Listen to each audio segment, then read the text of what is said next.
अयोनी संभव प्रगटला हा राघव. रामप्रभूचं प्रागट्य आहे, रामप्रभूचा अवतार आहे. साधूचा सुद्धा अवतार असतो आणि प्रभूचा सुद्धा अवतार आहे. अवतार तुम्हा धराया कारण उद्धराया जन जडजीव. साधू जडजीवाचा उद्धार करण्यासाठी अवतीर्ण होतात आणि धर्माचं संरक्षण करण्यासाठी प्रभूचा अवतार होतो. मला असं वाटते साधू जडजीवाचा उद्धार करण्यासाठी लहान होतात आणि लहान होतात म्हणून ते महानही होतात. काही तत्व समाजामध्ये असे आहेत की जे समाजासाठी लहान होत असतात. आई आपल्या मुलासाठी लहान होते, गुरुजी आपल्या विद्यार्थ्यासाठी लहान होतात आणि साधू समाजासाठी लहान होतात. आई फक्त आपल्याच मुलासाठी लहान होते, गुरुजी आपल्याच विद्यार्थ्यासाठी लहान होत आहेत, पण साधू मात्र समाजासाठी लहान होत आहेत. विषय असा आहे, आईला महानपण प्राप्त होते याचं कारण ती आपल्या मुलासाठी लहान होते म्हणून. लहान झालेली आई लहान होत नाही. लहान झालेल्या आईला वेद म्हणतो ती देवता बनते, मातृदेवो भव. आणि विद्यार्थ्यासाठी जे गुरुजी लहान होत आहेत ते सुद्धा लहान राहत नाही, त्याला गुरु असं म्हणतायत. लघु म्हणजे लहान, गुरु म्हणजे महान. गुरुजी हे लहान कधी राहत नाहीत महाराज, गुरुजी हे महान होत आहेत. राम नामे करता घोष तेने तुटती भवपाश. तोही शरण श्री वशिष्ठास नित्य मुक्तीशी सादर. याचा अर्थ असा आहे, रामप्रभूला सुद्धा आपल्या गुरुची सेवा करावी लागते. त्याचा अर्थ असा आहे की गुरुजी विद्यार्थ्यासाठी अत्यंत लहान होतात. पूर्वीची शाळा आठवा, आताची शाळा थोडीशी बदललेली आहे, पण पूर्वीची शाळा काही वेगळी होती. हो, दप्तर काही आपलं हे नव्हतं पाठीवरचं दप्तर. दप्तर म्हणजे हायब्रिडची थैली, त्याला 2 कसे की झालं दप्तर. त्याच्यामध्ये पाटी पुस्तकच असायचे का फक्त, त्याच्यात बोरही त्याच्या चिचाई त्या दप्तरातच असायच्या. ती पाटी खापराची, हा जास्त फोडतोय म्हणून टपराची पाटी घेतली होती आपल्याला. ती टपराची पाटी इतकी विचित्र होती महाराज की ते त्याच्यावर किती लेखणी वडा, नंतर काही उमटतच नव्हती. लक्षात ठेवा, ते पुसायला का फार मोठं खोडरबल होतं का, अशी पाटी पुसल्या जात होती. पण ते गुरुजी आपली पाटी आपल्या हातात घ्यायचे आणि आपल्याला एकाचं शिकवायचे. नारायण असा चेंडू काढला पाहिजे, इकून असा दांडू मारला ना त्याला एकाचा म्हणतायत. नारायण चेंडू बरोबर करायचा, दांडू खालून मारायचा. अरे नारायण तसं नाही, असा चेंडू इकून दांडू मारला की एकाचा होतो. नारायण चेंडू बरोबर करायचा, दांडू मधात मारायचा. अरे नार्या, 1 महिन्यापासून मी तुला एकाचा शिकवतो, तुला येत नाही म्हणे. येतो गुरुजी. अरे मग काढत का नाही? नाऱ्या म्हटला गुरुजी एकाचा काढल्यावर मग 2चा काढावा लागेल ना.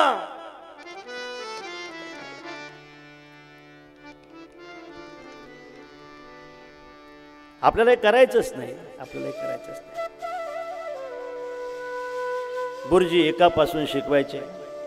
फार विद्वान आहेत, फार शिकलेले आहेत, PhD झालेले आहेत, पण पहिल्या वर्गावर शिकवण्याला जातायत त्यावेळेला मात्र एकापासून सुरुवात करतायत. ती एकापासूनची जी सुरुवात आहे ना ती गुरुजीसाठी नाही, त्या विद्यार्थ्यासाठी आहे. त्याला त्यांना भविष्यामध्ये गुरुजी बनवायचं आहे.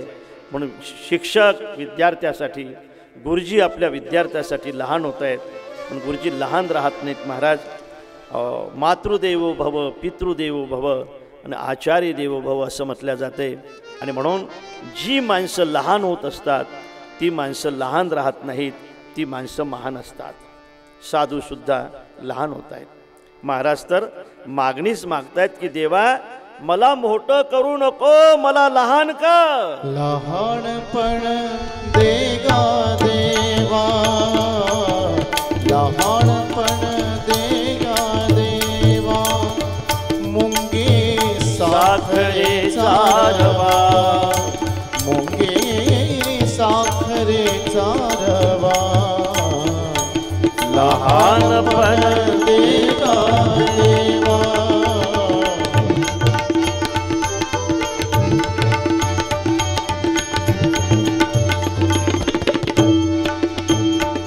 ऐरावत रत्न थोर, ऐरावत रत्न थोर. त्यासी अंकुशाचा मार.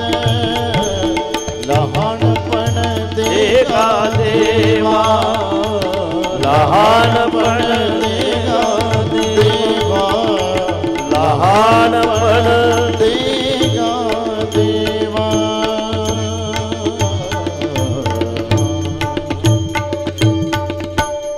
लहान असला माणूस की त्याचं पोटही लहान असतं. मुंगीचं पोट लहान आहे, तिला एखादा साखरेचा दाना भेटला किंवा काही कणोर भेटला तरी तिचं जीवन जगल्या जातं. सज्जनानो, लहानपण तुकुपाराय मागतायत. हे लहानपण मागतायत ते स्वतःसाठी मागत नाहीत, समाजाच्या उद्धारासाठी मागतायत.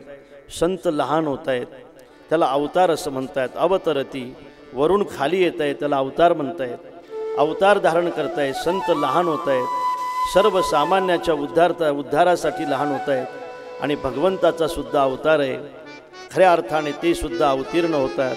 अवतरती, वरून खाली येत आहेत, धर्माची संस्थापना करण्यासाठी येत आहेत. आणि म्हणूनच मला असं वाटतंय की ते लहान होत आहेत म्हणून त्याचं कौतुक केलं जात आहे.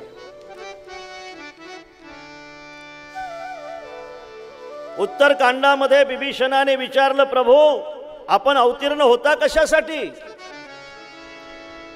आपल्या अवताराचं मुख्य कारण काय? आपण काय दुष्टाचा निपात करण्यासाठी अवतीर्ण होत आहेत? मग तुमच्याजवळ जे शक्ती आहे, कर्तुम अकर्तुम अन्यथा कर्तुम शक्तीचा उपयोग कसा करताय तुम्ही?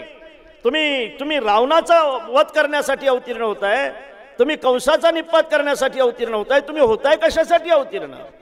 त्यावेळेला प्रभूने उत्तरकांडामध्ये बिभीषणाला सांगितलंय, बिभीषणा मी फक्त दुष्टाचा निपात करण्यासाठी अवतीर्ण होत नाही.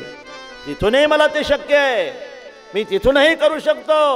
मी वानराच्या हातून जर लंका घेऊ शकतो तर मी रावणाला तिथूनही मारू शकतो.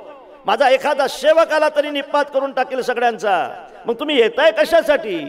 खरं सांगू का बिभीषणा, मी दुष्टाचा निपात करण्यासाठी येत नाही, मी माझ्या साधूची सेवा करण्यासाठी इथं येत आहे.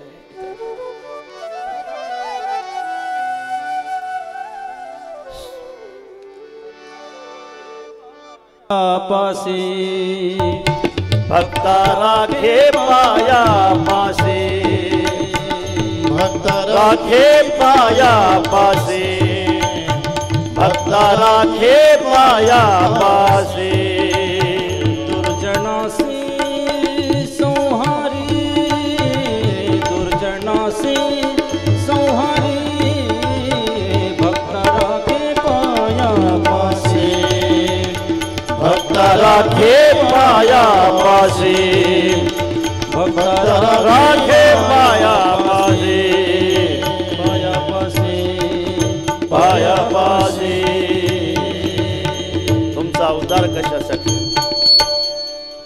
माझ्या साधूची सेवा करण्यासाठी माझा अवतार आहे.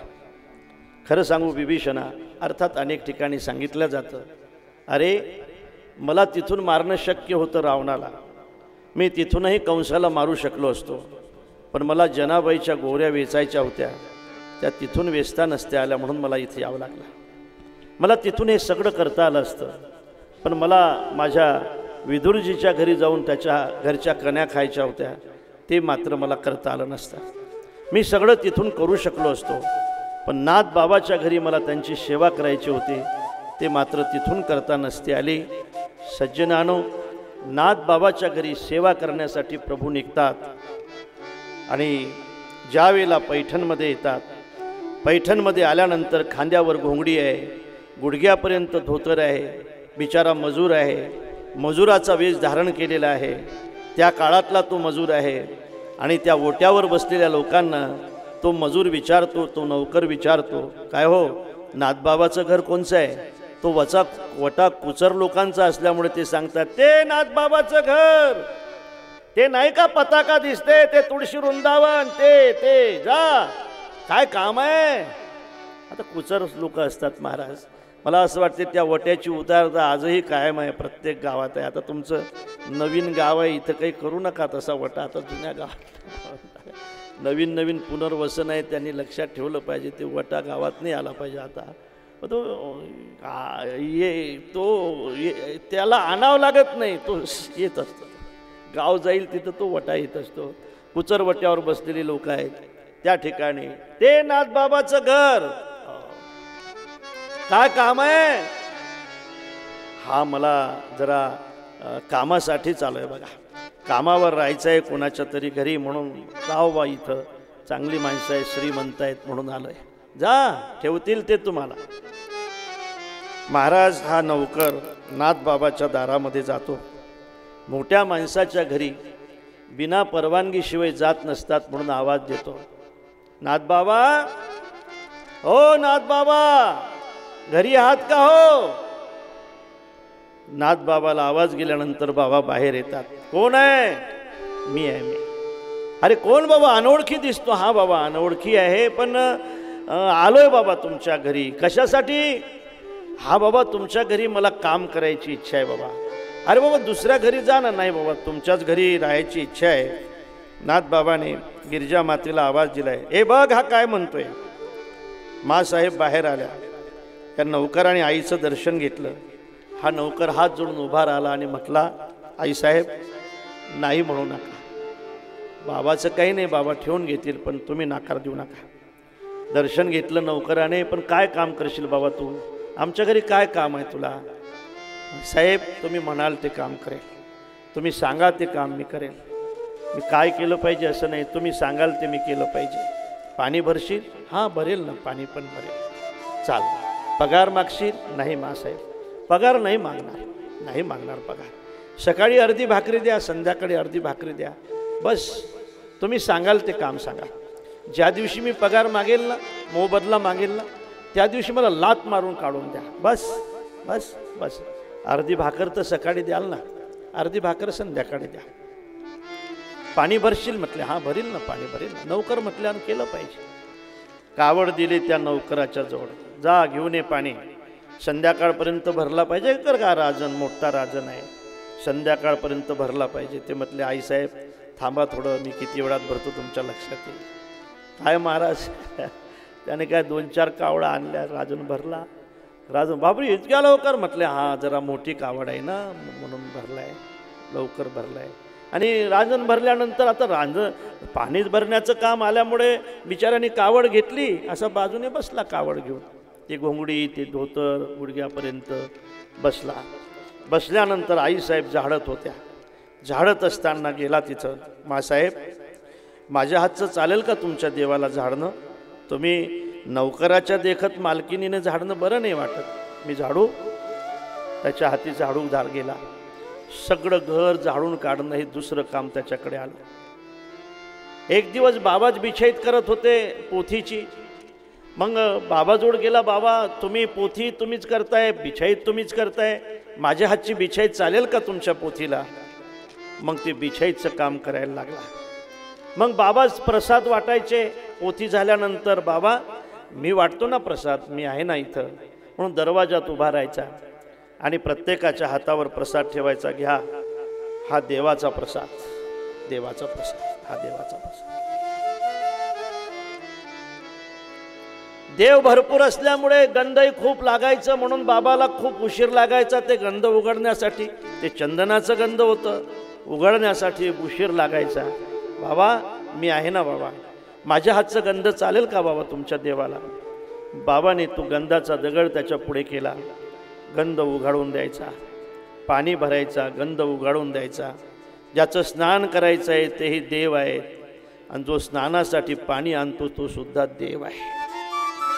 ज्याला गंध लावतायत बाबा तोही देव आहे, आणि गंध उघडून देतो तो सुद्धा देव आहे. हे भाग्य कोणाचं आहे बाबा? हे भाग्य फक्त एकनाथ महाराजांचं आहे, साधूचं. चक्र पाणी वाहे,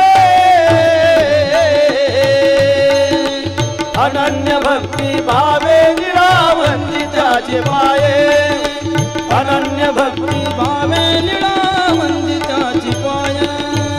ओ वाळू आरती स्वामी एकनाथा, ओ वाळू आरती स्वामी एकनाथा, ओ वाळू आरती स्वामी एकनाथ महाराजांच्या घरी सर्व ही काम करण्याचं काम जर प्रभू करत असतील तर प्रभूला विचारणाऱ्या प्रश्नाचं उत्तर हे आहे की मी दुष्टाचा संहार करण्यासाठी या ठिकाणी येत नाही, मी माझ्या भक्तांची सेवा करण्यासाठी येतो. सज्जनानो, रामकथेमध्ये साधूचं चरित्र तर येईलच ना, प्रभूला आवडते म्हणून. ऐके जेथ वाचा विसवे ते साधू कथा.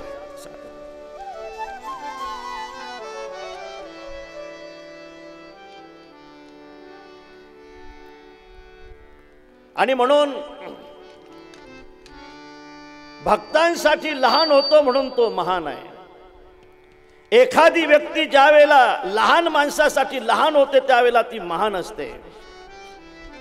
एखादा उंच माणूस ठेंगण्या माणसामध्ये येतो त्यावेळेला त्याची उंची समाजाला समजत असते. एखादा श्रीमंत माणूस गरिबामध्ये येतो त्यावेळेला त्याची श्रीमंती गरीब दाखवून देत असतात की हा श्रीमंत आहे. श्रीमंत माणसाचा आदर करत असेल तर तो भिकारी आहे, आणि श्रीमंत माणसाकडे जर गरिबाचा आदर असेल तर तो खरा श्रीमंत आहे. तो दुसऱ्यासाठी लहान होतो तो महान आहे. महाराज, सर्वसामान्य माणसाला मोठं होण्याची इच्छा असते, मोठ्या माणसाला लहान होण्याची इच्छा होते, आणि तो लहान होतो म्हणून संत महात्मे त्याचं कौतुक करतात. कल्पना करा, दृष्टांतच आहे पण महत्त्वाचं आहे.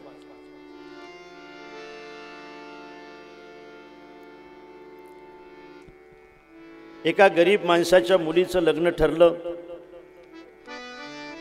आताची नाही पण पूर्वीची ती गरिबी होती. 15-20 हजार रुपयामध्ये सगळं लग्न त्याला पूर्ण करायचं होतं. मुलाच्या लग्नापेक्षा मुलीच्या लग्नासाठी व्यवस्था केली पाहिजे म्हणून त्याने कसा तरी मंडप सांगितलंय, आंधण घेतलंय, पत्रिका छापल्या. पत्रिका इतक्या गरीब होत्या की त्या अशा 200 पत्रिकेचा गठ्ठा त्याने समोर ठेवला. एक एक पत्रिका तो लिहित होता. इतक्या गरीब पत्रिका होत्या. एखाद्या वेळेला जास्त जोराने अक्षर खाळायचा प्रयत्न केला तर खाटकन त्या पत्रिकेला खड्डा पडेल, सगळ्या जितक्या त्या गरीब होत्या. एक पत्रिका तो लिहित होता. एक पत्रिका लिहित असताना त्याला आपल्या मित्राची आठवण आली. एकाच बेंचवर बसत होते, दुपारची शिदोरी बरोबर खात होते, एका सायकलवर बसून घरी जात होते. 10वी पर्यंत बरोबर शिकले. एक बिचारा मुंबईला गेला. मुंबईला गेल्यानंतर त्याचं प्रारब्ध इतकं चांगलं की धीरे धीरे तो मुख्यमंत्री झाला. 5, 25, 30, 35 वर्ष हवेसारखे निघून गेले. आपल्या मित्राची आठवण आली. लग्नाच्या निमित्ताने या गरीब मित्राने एका पत्रिकेवर आपल्या मित्राचं नाव लिहिलं, श्रीमान मुख्यमंत्री साहेब मुंबई. पत्रिका मुंबईला गेली. मुख्यमंत्री साहेब बगीच्यामध्ये बसले होते. त्यांचा पिये एक पत्रिका त्यांच्या हातात देत होता. पत्रिका पाहत होते, त्या टोपलीमध्ये टाकत होते. हे गरीब पत्रिकेचा नंबर आला. ती गरीब पत्रिका त्यांनी हळुवारपणाने अशी उघडली. त्या पत्रिकेमध्ये वाचत असताना मुलीच्या नावाच्या समोर त्यांना आपल्या मित्राचं नाव दिसलं. त्यांना ती शाळा आठवली, त्यांना तो बेंच आठवला, त्यांना तो फळा आठवला, आणि मुख्यमंत्री साहेबाचे डोळे पाणावले. पीएने विचारलं, साहेब, हा माझ्या मित्राच्या घरची आहे. हे बघ, माझी आठवण केली त्याने. या दिवशी मी कोणचं सरकारी काम करणार नाही. मला माझ्या मित्राच्या घरी त्याच्या मुलीच्या लग्नासाठी जायचं आहे. ज्या जिल्ह्यामध्ये जायचं होतं यंत्रणा सज्ज झाली. ज्या ठिकाणी जायचं होतं ते ठिकाण फक्त कलेक्टरलाच माहीत होतं, कोणालाही सांगायचं नाही असं सांगितलं होतं. हेलिपॅड तयार झालं आणि आता मुख्यमंत्री साहेब येणार आहेत म्हणून आमदार, खासदार, खादी खाकी सगळी त्या ठिकाणी एकत्रित झाली आणि हेलिकॉप्टरचा आवाज आला. डट डट डट डट डट डट डट डट डट डट डट डट करत हेलिकॉप्टर हेलिपॅडवर उतरलं. पंखा शांत झाला. मुख्यमंत्री साहेब बाहेर आले. आज कोणाचा श्रीमंताचा हार त्यांनी स्वीकारला नाही. आज कोणाच्या हातचा गुच्छा त्याने घेतला नाही. मुख्यमंत्री साहेब आपल्या गाडीमध्ये जाऊन बसले। आज कोण्याही मंत्र्याला त्यांनी सोबत चर्चेसाठी घेतलं नाही। समोरच्या गाड्या समोर चालत होत्या, पाठीमागच्या गाड्या पाठीमागं चालत होत्या। Wow wow wow wow wow wow सगळे दिवे त्या ठिकाणी झाकझाक करत होते, सायरन वाजत होते। कलेक्टरची गाडी पुढे होती। एका खेड्या गावामध्ये साहेबांना जायचं होतं आणि त्या बिचाऱ्या रामभाऊने आपल्या घराच्या समोर तो छोटासा मंडप दिला होता। गरीब गरीब गरीब पाहुणे त्या ठिकाणी एकत्रित झाले होते। गावातले सुद्धा काही लोक बिचाऱ्या गरीब असल्यामुळे आले होते आणि तेवढ्यात ह्या सगळ्या गाड्या त्या गावामध्ये गेल्या। त्या गावामध्ये गेल्यानंतर पुढची गाडी अशा बेताने उभी राहिली की बरोबर मुख्यमंत्री साहेबाची गाडी रामभाऊच्या घरासमोर उभी राहील, त्या मंडपासमोर उभी राहील अशी पुढची गाडी उभी राहिली। आणि सज्जनानो, त्या मंडपाच्या समोर ज्यावेळेला साहेबाची गाडी उभी राहिली त्यावेळेला सगळे पाहुणे उभे राहिले। एकदम सगळ्या गाड्या आपल्या गावात आल्या कशा, म्हणून शेतातून सगळे लोक गावात आले। सगळे लोक त्या ठिकाणी एकत्रित झाले। सगळे पोलीस खाली उतरले। सगळ्या लग्नाला गराळा पडलाय पोलिसांचा। लगबगीने एक शिपाई गेला, आमदार खासदार फटाफट खाली उतरले। लगबगीने एक शिपाई गेला। साहेबाच्या गाडीचा दरवाजा त्याने उघडला। साहेब गाडीतून बाहेर आले। रामभाऊ त्या लोकातून मार्ग काढत काढत पुढे आला। दोघांची नजरानजर झाली। दोघांचे डोळे पाणावले, ओठ थरथरत होते आणि रामभाऊने विचारलं, साहेब रस्ता तर चुकला नाही ना साहेब? आपण इकडे कसा आला साहेब? रस्ता चुकून तर आला नाही ना साहेब? कसा आला साहेब आपण इकडे? रामभाऊ, पत्रिका पाठवली होती ना दादा तू? म्हटले हां पाठवली होती साहेब। पत्रिका पाठवली होती, मुलीच्या लग्नासाठी आलोय बघ। माझ्या मुलीच्या लग्नासाठी? हां हां, माझ्या मित्राच्या मुलीच्या लग्नासाठी। साहेब तुम्ही स्वतः आलेत? म्हटले हां, हे दिसत नाही का मी स्वतः आलोय म्हणून? स्वतः आलो साहेब। एखादं पत्र जरी पाठवलं असतं ना तरी खूप आनंदाने वाचून दाखवलं असतं साहेब मी या मंडपामध्ये। तुम्ही स्वतः आला साहेब, हा सगळा लवाजमा घेऊन आला साहेब तुम्ही, माझ्या मुलीच्या लग्नासाठी आला साहेब तुम्ही। साहेब मी तुमचे उपकार जन्मभर कधी विसरणार नाही साहेब। होतो आपण शाळेमध्ये, इतक्या गरीबाची आठवण नसते ठेवायची साहेब। इतक्या मोठ्या माणसाने बसत होतो आपण एका बेंचवर, बसत होतो आपण, दुपारची शिदोरी बरोबर खात होतो, एका सायकलवर बसून घरी जात होतो। आठवण ठेवली साहेब तुम्ही। मुलीला वाटी लावताना रामभाऊला जोराने रडायचंच आहे। अगोदरच रामभाऊ रडायला लागतो, साहेबाच्या गळ्याला मिठी मारतो। प्रत्यक्ष श्रीकृष्ण आणि सुदाम्याची भेट लोक पाहतात। आपल्या खिशातली दस्ती काढतात साहेब, त्याचे डोळे पुसतात, समोरच्या बिछाईतवर जाऊन बसतात। लग्नाची सुरुवात होते। शेवटचं मंगल अष्टके झाल्यानंतर टाळी वाजते। रामभाऊ अगोदर साहेबाकडे जातो, साहेब आपण पहिल्या पंक्तीमध्ये बसणार का? कुठं जेवायची व्यवस्था केलेली आहे आपली? नाही रामभाऊ, मी जेवण इथंच करणार आहे। पहिल्या पंक्तीमध्ये व्यवस्था करू साहेब तुमची? नाही रामभाऊ, माझ्या मित्राच्या घरचं लग्न आहे, पहिल्या पंक्तीमध्ये नाही बसता येणार। तुम्ही काय करणार तोपर्यंत साहेब? अरे पाहुण्याची पंगत असेल त्या पंक्तीमध्ये मी पाणी वाढण्याचं काम करणार।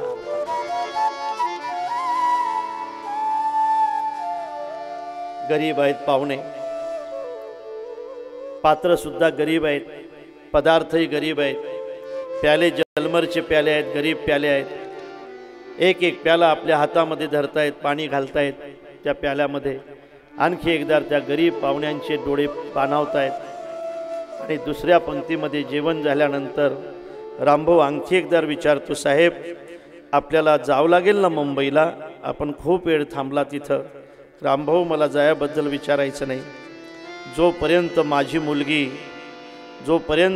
मुलगी हा मंडप सोडून सासरी जाणार नाही तोपर्यंत हा मुख्यमंत्री सुद्धा इथून मुंबईला जाणार नाही। सज्जनानो, हा दृष्टांत आहे, दृष्टांत आहे। मला माहित आहे दृष्टांत ऐकत असताना सुद्धा तुमचे डोळे पाणावलेत। मी नेहमी सांगतो तरी सुद्धा हा दृष्टांत आहे, हा दृष्टांत आहे.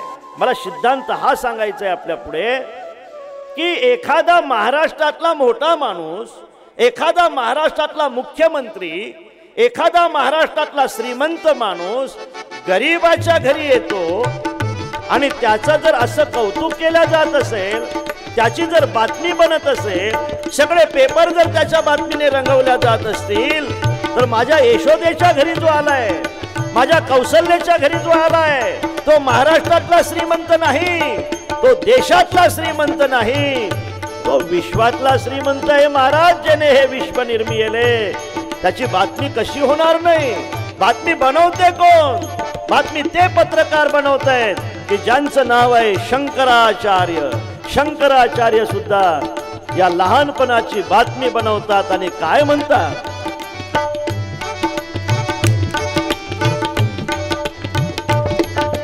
सत्यज्ञान अनंतं नित्यमनाकाशं परमाकाशं कोष्ठप्रांगण रिंगण लोलमनायासं परमायासं मायाकल्पित नानाकार मनाकारं भुवनाकारं स्मायानाथमनाथं प्रमनत गोविन्दं परमानन्दं गोविन्दं परमानन्दं गोविन्दं परमानन्दं गोविन्दं परमानन्दं गोविन्दं परमानन्दं.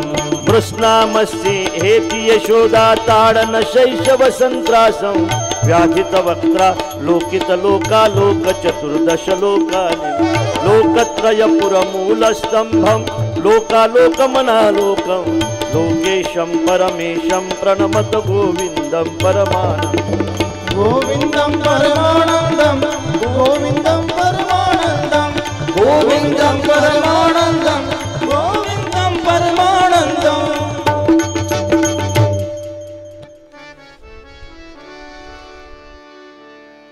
कथेमध्ये प्रवेश करत असताना प्रभू लहान होत आहेत.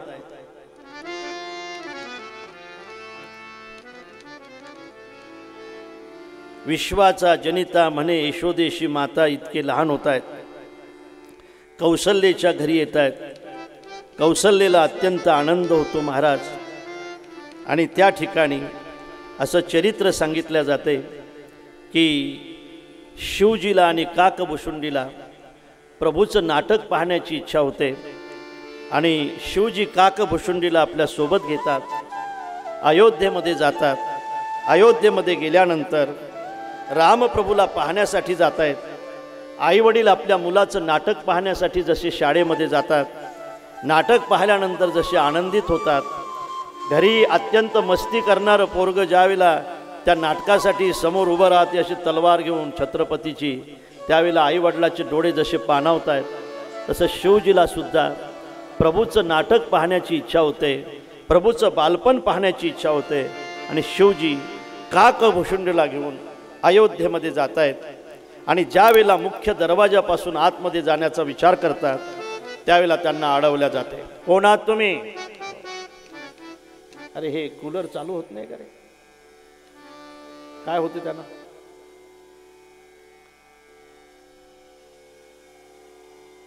अरे पण हवा तर लागेल ना. बिना हवेचे चालले जाऊ आम्ही.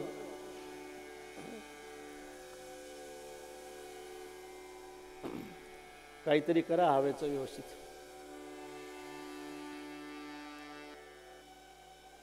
हा असं दुरून तरी लावा, एखादा दुरून लावा. ठीक आहे, हा खाली घ्या. नाहीतर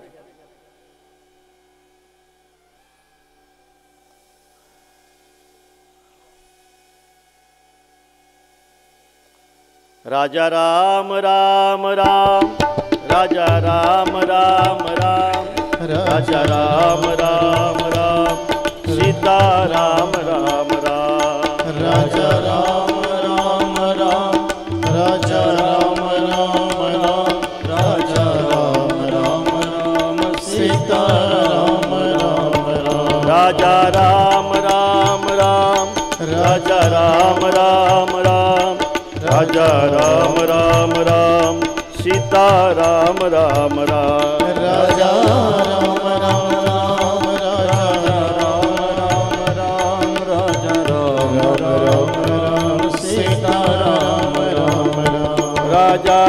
राम राम राम राजा राम राम राम स्पीड कमी करायचा राम राम राम सीता राम राम राम राजा राम राम राजा राम राजा राम राम सीता राम राम राम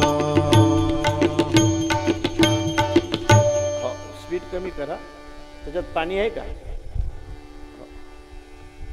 ते नका लोक त्याचा आवाज जास्त आहे ते नका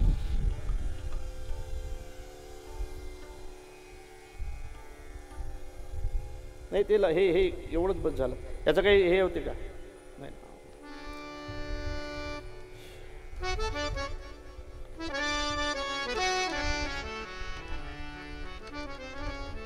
नाही ते लावलं नाही तरी त्याचा आवाज जास्त येईल ते चालू राहू द्या फक्त काकभुशुंडी आणि शिवजी अयोध्येमध्ये जातात प्रभूचं ते बालरूप पाहण्यासाठी जातात आणि दरवाजातून जात असताना त्यांना अडवलं जातं कोण आहात तुम्ही अनोळखी दिसताय कशासाठी चाललायत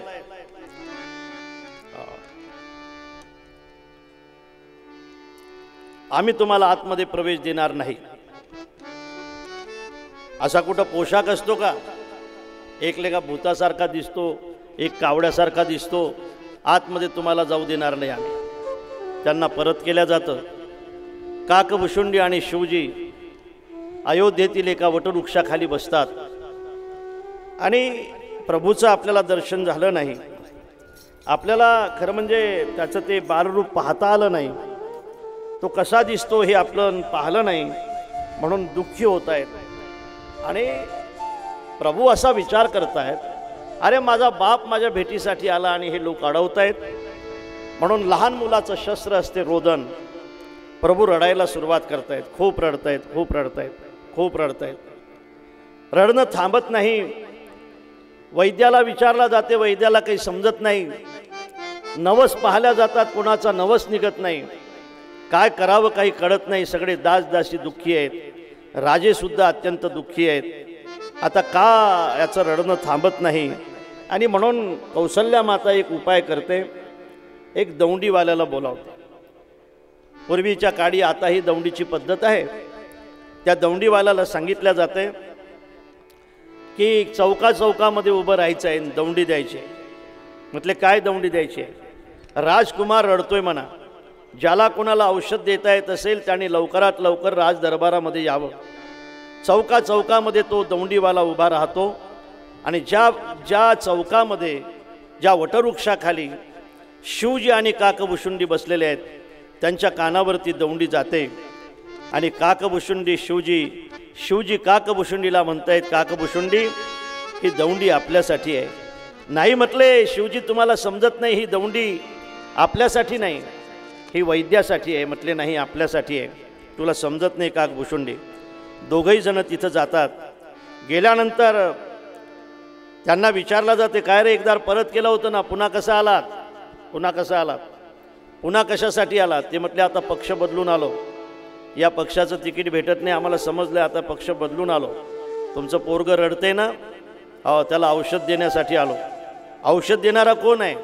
औषध देणारा कोण आहे म्हटल्याबरोबर काकभुशुंडी लगेच पुढे होतात मी आहे औषध देणारा मी वैद्य आहे मी डॉक्टर आहे आणि काकभुशुंडीला आतमध्ये सोडल्या जातं शिवजीला आणखी अडवल्या जातं काकभुशुंडी पुढे जातात आणि ज्या वेळेला काकभुशुंडी पाठीमागं पाहतात त्यावेळेला शिवजीचे नेत्र पाझरत असतात भोलेनाथ म्हणतायत की काय हो आतापर्यंत युतीची भाषा आता युती तोडतायत तुम्ही एकटाच चालला काकभुशुंड तुम्ही माझं काय अरे मी तुम्हाला सोबत आणलं राहून तुम्ही एकटेच चाललात माझं काय सज्जनानो भाव असा सांगितला जातो की पुढे चालणाऱ्या माणसाने कधीकधी पाठीमागंही पाहिलं पाहिजे जी माणसं कधीच पाठीमागं पाहत नाहीत त्या माणसाचं समाधान कधी राहत नाही लक्षात ठेवा पारमार्थिक माणसाने पुढच्या माणसाकडे पाहिलं पाहिजे पुढे गेले त्याचा शोधित मार्ग आणि प्रापंचिक माणसाने पाठीमागच्या माणसाकडे पाहिलं पाहिजे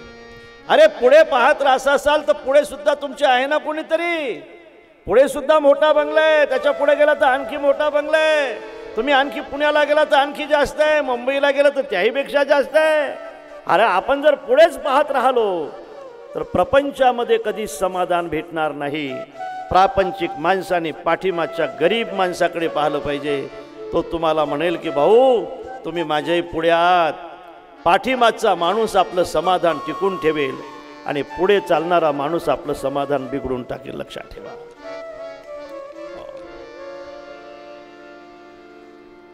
एकाच्या सासऱ्याने त्याला अंगठी केली. आता जरा जड जाते अंगठी करायला, पण पूर्वी करत होते, म्हणजे अधिक मासात वगैरे अंगठी करत होते. 3 ग्रॅमची अंगठी होती, 3 ग्रॅमची. महाराज जगदेव महाराज 3 ग्रॅमची अंगठी. याच्यावर टोपण वगैरे दिलं तिला, ती जरा मोठी दिसायची. 3 ग्रॅमची अंगठी सासऱ्याने केली. नाही आता राहू द्या, राहू द्या, हे चालते आता, हे व्यवस्थित आहे आता, याचा काही त्रास नाही रे साऊंडला, हे व्यवस्थित आहे आता. ते आणखी आवाज दिला, उद्या लावा आता, ते उद्या ठेवायचं. 3 ग्रॅमची अंगठी केली. ती अंगठी आली आणि त्याच्या गावात होता भंडारा. त्या भंडाऱ्यात पंक्तीमध्ये फिरत होती अंगठी. इथं वाळा, इथं वाळा, इथं वाळा, इथं वाळा, इथं वाळा, इथं वाळा.